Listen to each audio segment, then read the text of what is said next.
E io lì, un pochino in modo da incosciente, dissi: io spero finisca quest'anno perché veramente siamo arrivati al punto di non ritorno, ma se dovesse succedere l'anno prossimo andrò a piedi a Roma, in modo un po' incosciente, ma feci questa affermazione. Purtroppo poi transitò da Monzuro l'amico Alessandro Belliere, mentre facevamo l'ultimo pezzo in salita in agosto sotto il sole, mi tornò in mente la cosa e gli dissi: Alessandro, io ho detto questa cosa, se dovessi decidere di fare veramente questa pazzia, mi accompagni? E lì è stata la mia fine, perché lui No, però tu mi hai anche detto questo, io ho 12 consigliere, tutte quante femmine,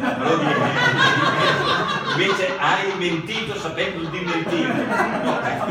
E allora quest'anno, quando ho cominciato a rivedere il budget di bilancio 2016, ho visto che anche quest'anno,